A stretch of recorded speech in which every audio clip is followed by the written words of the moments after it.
So one of the issues that's pretty fundamental is we plant cotton in rows and we in furrows. So if you want to roll and crimp, and you have to do it on the flat. And people haven't done that here. I don't know how we got into furrows to begin with. It's probably because we couldn't level very well in the early days, and so you could force water down better in rows than on a flat. Yes, yes. So we had one grower, Keith Deputy, who planted last year on a flat, I think it was 60 acres, something like that, and it worked really well.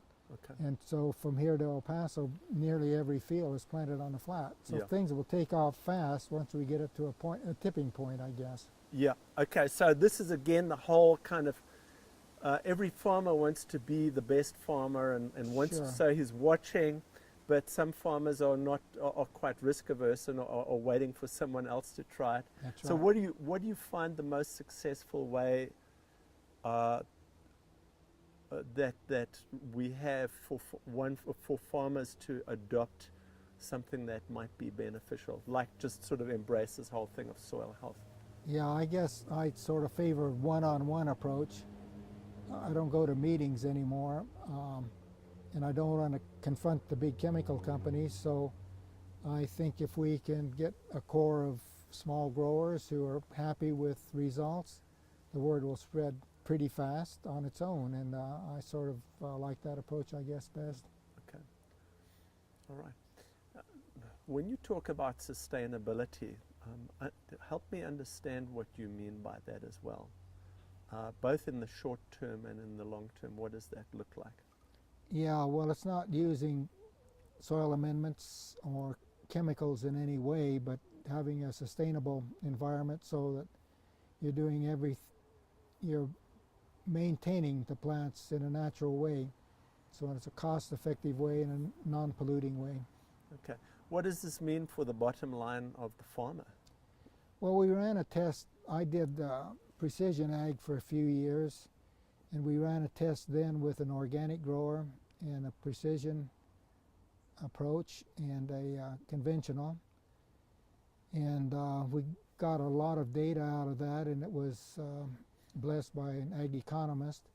But the conventional growers, that particularly are in cotton, made on average nothing. They broke even, some a little above the line and some a little below.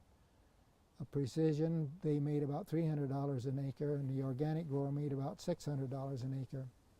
But of course he gets a premium for going organic, and he developed his own places where he sold organic products. So he's probably a little better than most organic growers, but it's still a really striking difference between the three approaches to agriculture. Okay. So where was the organic farmer getting, you talk about organic, so help me understand, where was the organic farmer getting his, if you like, the energy to grow his plants? Excuse me. You mean, was he growing cover crops? no, he wasn't. He was using manures and compost and things like that. But I don't think you really need them. That's Okay. just my own opinion. Right. Everybody has their own opinion on Right. that issue. But I think you can do it with just cover crops, just Okay. cover cropping. Okay, all right. Well, I'm trying to think if there's anything we haven't covered yet. Well, you've pretty much exhausted me, but Well, I hope that we can go out and visit a little bit more in the fields. I'd like to get a Sure. little bit more. But Joe, thank you so much for talking with us, and thank you for sharing your knowledge with us. I think possibly it's interesting to see what kind of paths we take to get to the point where we kind of see, well, maybe going back 100 years and learning from what other people were doing might be a very good idea. no, that's right. Well, I appreciate your coming down, and it's been a very exciting experience for me. Thank you, thank you. Actually, I'm going to do one last thing. Tell me about Ray Archuleta, how he ended up here.